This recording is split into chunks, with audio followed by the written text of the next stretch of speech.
Answer the question, President Romney or President Gingrich, and I understand that he said, he's not going to back anyone specifically, but this is a challenge, especially with Mitt Romney's tax information coming out, I think, and the conversation, I think, at a State of the Union is not even necessarily Mitt Romney's taxes, it's about American taxes.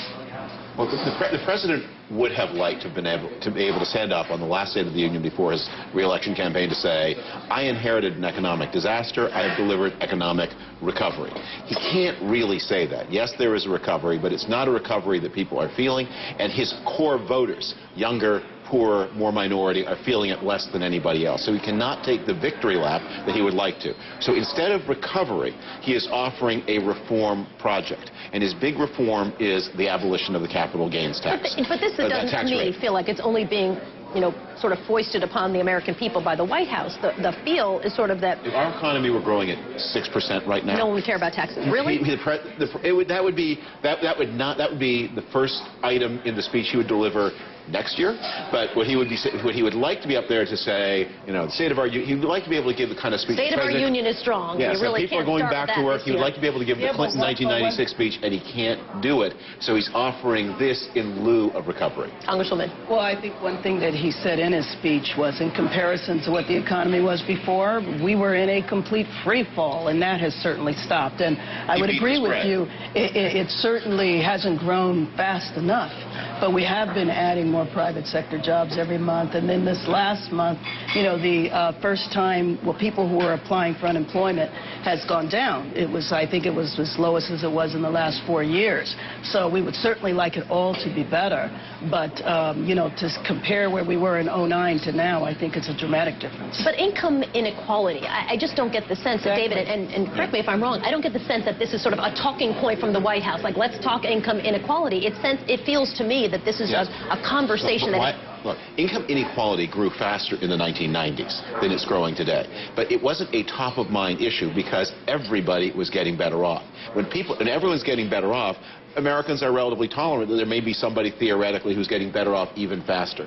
But the reason Roland is behind you going, the reason it's an acute issue now, I'm not saying it's not an issue, but the reason it is so acute right now is because so many people are not feeling the benefits of recovery. Why do you disagree, Roland? Well, David, there were a lot of other people who were talking about income inequality. Now, maybe it wasn't on top of your mind, but trust me, there were a lot of other folks who were looking at that. And you're right that what has happened is it is finally, a lot of people have finally come awake because they've been sitting here saying, okay, it was all good, yeah, because I had a job and it was all decent. But then all of a sudden they realize, wait a minute, this thing has totally gotten out of hand. And when you look at the amount of money the top 1% is earning compared to the rest of the folks, people begin to say, wow, I've been voting a certain way, I've been not asking certain questions, and now Occupy Wall Street and other people have finally got me to realize this is real. One more sentence, though, but the president's deep pessimism here. David Frum has taken over the table. Go ahead. No, because the president actually had in his speech a proposal that could do some good, and that is his mortgage refinance plan. The single most important thing we can do now is to bring down the debt load on the household sector. And his tax message is going to drown out and make impossible to enact that mortgage refinance measure that might do some good. And the question for the supporters of the president is, do you want to have a conversation about your anger, or do you want to have your conversation about something that might be productive? Well, some people might say a conversation. No, you can't.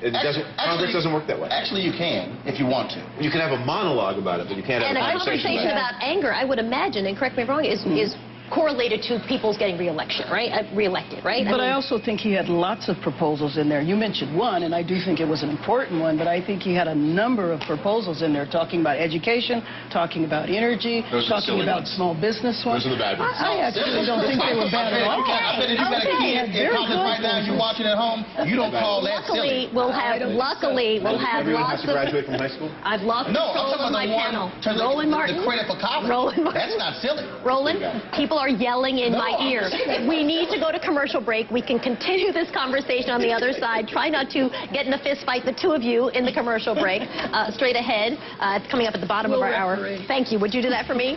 We're going to talk to Arizona Senator John McCain. That is